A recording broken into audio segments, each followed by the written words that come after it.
O Itaú acabou de divulgar o seu resultado do segundo trimestre e a gente vai dar uma olhada no balanço, ver o que eu achei de positivo, o que eu achei de negativo, comparar também os números com os outros bancos que também já divulgaram seus resultados, para a gente ver o que está valendo mais a pena.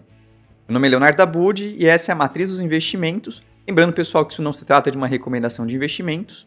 E também eu quero pedir para vocês que se inscrevam aqui no canal, que ativem o sininho para não perder nada. A gente sempre solta vídeos bem legais. Eu estou fazendo aí uma série sobre os resultados do segundo trimestre de muitas empresas. Também quero pedir para vocês que deixem o like, isso é muito importante, ajuda demais o canal. Eu que estou começando o meu canal, não tem nem 2 meses, faz muita diferença para mim. E também comentem aqui embaixo se vocês têm as ações do Itaú, se vocês têm as ações do Bradesco, do Banco do Brasil. Enfim, coloca aqui embaixo o que você prefere, por que você gostou, por que você não gostou. Eu quero saber a sua opinião. Então vamos lá, pessoal, vamos dar uma olhada como é que foi o resultado do Itaú, tá? Eu acho que em linhas gerais foi um resultado muito bom. A gente vê aqui que o ROI recorrente do banco foi de 20,8%, alta de 0,4 pontos percentuais. É um ROI de mais de 20%, é um ROI excelente. Acho que o mercado como um todo estava com muito receio por conta de alta de inadimplência. O cenário macro é um pouco desafiador para os grandes bancos, mas a gente vê que o Itaú tem conseguido aí um ROI excepcional. O lucro líquido atingindo 7,7 bilhões no trimestre, uma carteira de crédito também crescendo, e o índice de inadimplência, o NPL acima de 90 dias, em 2,7%, uma pequena alta de 0,1 ponto percentual. Então, assim, para mim é um banco que entregou um ROI muito bom, com uma margem margem financeira também excelente e está com níveis controlados de inadimplência, tá? Essa é a minha visão para o Itaú até o momento. Olhando um pouquinho mais a fundo aqui os números, começando com a margem financeira com clientes, a gente viu uma alta de 9,7% contra o primeiro trimestre desse ano e 30% contra o ano passado. Então, é uma margem financeira com clientes excepcional. O que a gente já imaginava que ia vir mais fraco é a margem financeira com o mercado. Para quem não sabe, margem financeira com o mercado são as operações de tesouraria. As operações com tesouraria, ano passado, deram um lucro de 2 bi, esse ano foi de 600 milhões, mas ainda assim muito melhor do que os outros bancos reportaram. Então, o Santander e o Bradesco reportaram prejuízos na linha aqui de margem financeira com o mercado. O Itaú conseguiu entregar um lucro que eu achei fantástico. Receita com prestação de serviços subindo 8% ano contra ano, ou seja, meio que em linha com a inflação.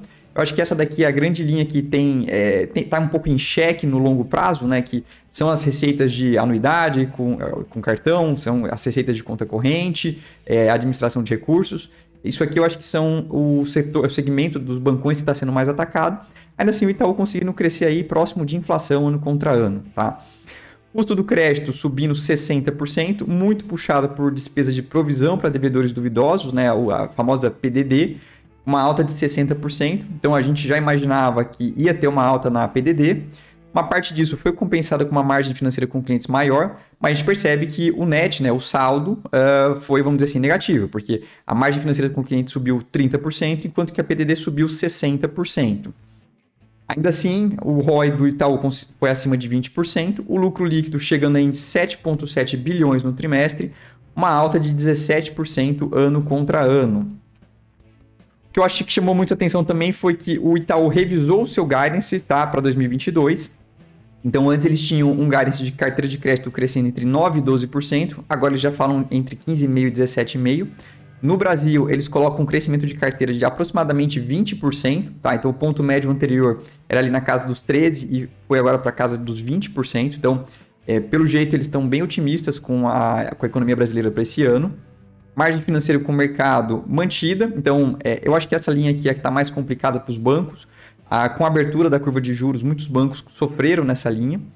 Custo do crédito, que a PDD também teve uma alta, então, obviamente, uma parte porque a própria carteira de crédito vai crescer mais do que eles imaginavam, então a PDD também vai crescer acima do que eles esperavam. Na parte de receita de prestação de serviços, subiram um pouquinho, mas nada demais.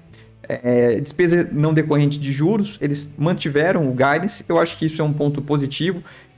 Se a gente pega aqui no ponto médio do guidance, a gente está falando de uma despesa crescendo algo como 5%, e é abaixo da inflação para esse ano. Falando sobre a PDD, eu acho que aqui é onde a gente está, né, a gente tem que olhar um pouquinho com lupa, todo mundo está com muito receio, o que vai acontecer com a PDD. O que eu gosto de chamar a atenção? Primeiro, a PDD de pessoas físicas atingindo aí 4,4% aqui no Brasil. Já era esperado uma alta na PDD, tá? A gente vê que desde setembro do ano passado essa linha está em ascensão. Mas assim, quando a gente olha um pouco do pré-pandemia, o banco operava no pré-pandemia com algo como 4,5, 4,8. Então assim, 4,4 não é nada excepcional, está dentro do histórico do banco. Micro e pequenas empresas também está bem controlado e as grandes empresas estão com níveis baixíssimos de inadimplência. Então, de maneira geral, achei que o nível de inadimplência do Itaú está melhor do que o dos outros bancos. E não que os outros bancos também estejam muito ruins, a gente sabe que deve ter uma deterioração ainda para o segundo semestre, mas para mim o nível de inadimplência está muito bom para os bancões. Bom, com relação ao capital principal, eu acho que isso aqui é uma métrica muito importante. O capital principal é uma métrica de solidez dos bancos, tá? Então é o que o banco precisa ter de capital dadas as suas operações. Se ele tiver muito pouco capital, se ele estivesse consumindo esse capital, isso traz um problema para ele conseguir crescer, inclusive para conseguir distribuir dividendos. Então, a gente vê aí que o capital do Itaú, né, o capital nível 1, que é o que eu mais olho, se manteve em 11,1%, tá? Para mim é um patamar bem saudável. Então, mesmo crescendo, o Itaú está conseguindo manter o seu nível de capital, mesmo tendo inadimplência e tudo mais. Isso é um ponto que eu gostei bastante também. Aí, quando a gente faz um comparativo do ROI do Itaú contra os bancos, né, a gente vai fazer um comparativo não só do ROI, mas de várias métricas que eu gosto. Até o momento a gente teve Itaú, Bradesco, Santander. O Banco ABC também soltou o resultado. É um banco de crédito focado em pessoas jurídicas. É um bicho um pouquinho diferente, mas eu gosto de olhar também. É inclusive uma posição que eu tenho na minha carteira. E aí, olhando um pouco, então, o ROI do Itaú vindo aí na casa dos 21%, Bradesco na casa dos 18%, Santander próximo do Itaú. Mas eu trago uma ressalva aqui, o Santander teve algumas coisas não recorrentes ali, então uma alíquota efetiva um pouco mais baixa. Eu achei o resultado do Santander mais poluído. O ABC entregando um ROI na casa aí dos 16,5% nesse segundo trimestre, o que eu achei excepcional. Eu acho que o ABC é um banco que, como a gente viu, é um banco focado em pessoas jurídicas e como a gente viu, o segmento de pessoas jurídicas é o que tem vindo com menores níveis de inadimplência. Margem com o mercado, isso daqui são as operações de tesouraria. Como eu comentei, o Itaú teve um pequeno lucro, né, um lucro de 600 milhões, enquanto que o Bradesco teve um prejuízo de 600 milhões e o Santander teve um prejuízo de 1,5 bi. O ABC teve um pequeno lucro também de 60 milhões, obviamente cada um tem um tamanho, né, uma proporção, mas eu queria mais era chamar a atenção de que o Bradesco e o Santander tiveram um prejuízo nessa linha. Todos os bancos sofreram um pouco nessa linha, se você for pegar o que eles entregaram no ano passado, foi pior esse ano. Mas o Itaú e o ABC conseguiram entregar um lucro, enquanto que o Bradesco um prejuízo e um Santander um grande prejuízo nessa linha de margem com o mercado. Variação do patrimônio líquido em relação ao lucro líquido. O que acontece? Eu vi muitos bancos em que entregaram um lucro, mas se você for ver o patrimônio líquido crescendo, ele não cresceu tanto. Então isso daqui é mais para a gente ter uma ideia do seguinte, do que o banco entregou de lucro, o que converteu em patrimônio líquido, tá? E aí a gente pode perceber que o Itaú foi o que conseguiu converter mais, então o lucro líquido dele foi de 7,7 bi, o patrimônio líquido dele cresceu algo como 6,8 bi, na sequência o ABC, e aí Bradesco e Santander foram os que tiveram essas piores métricas. Eu acho que isso aqui é um ponto de que chama atenção, são títulos e valores imobiliários que eles têm no encarteirado, vamos dizer assim, e que não impactaram o lucro nesse primeiro momento, tá? Por uma questão contábil. Mas eu não gostei muito disso no Bradesco e no Santander. O Itaú foi o que teve a melhor métrica em termos de variação do patrimônio líquido. E um banco que consegue crescer seu patrimônio líquido é um banco que tem mais condições de crescer a sua carteira de crédito e distribuir também seus dividendos. Percentual de carteira renegociada. Então, o que é a carteira renegociada? Quando você tem algum tipo de atraso, alguma coisa assim, você vai e renegocia o crédito junto com o seu cliente. Essa parcela que foi renegociada, né, ela vai para uma carteira chamada carteira renegociada. É uma carteira um pouco mais problemática, porque indica que já é um devedor que está com algum tipo de problema, que já teve problema para fazer o pagamento das suas dívidas. E a gente vê que a carteira renegociada, né, do percentual total da carteira, o que é a carteira renegociada no Itaú é 3%, Bradesco está em 5% e o Santander está em 7%, o Banco ABC é 1%, é o menor. De novo, é pessoa jurídica, então tende a ser menor mesmo, mas dos bancões o Itaú está com o melhor nível de carteira renegociada, né? É o banco que tem o menor nível dentro da sua carteira de carteira renegociada. Capital nível 1, todos eles muito próximos, o Santander um pouquinho abaixo, mas assim, todos eles próximos ali da casa dos 11 e poucos %. Eu acho que todos eles estão bem confortáveis com relação a isso.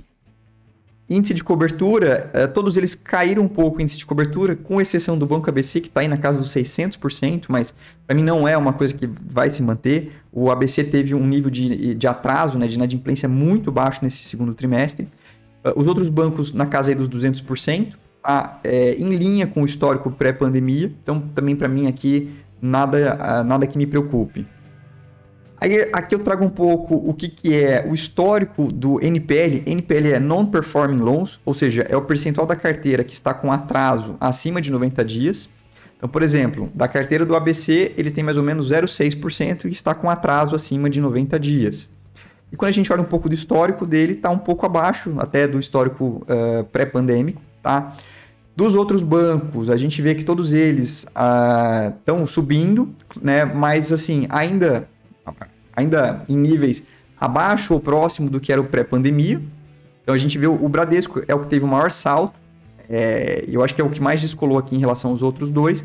Então, assim, o Itaú é o que está melhor posicionado, e mesmo quando a gente olha para o histórico. Então o histórico pré-pandêmico do Itaú era rodar na casa dos 3%, hoje ele tem rodado aí na casa dos 2,7% mais ou menos.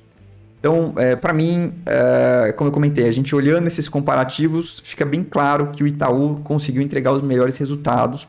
Não à toa também é o banco que negocia com os maiores múltiplos dentro desses bancos, tá? Então, é uma qualidade que você acaba pagando mais caro também. E assim, o que eu vejo um pouco do Itaú hoje, hoje o mercado tem aí como projeção um preço-lucro de 7,6 vezes para 2022.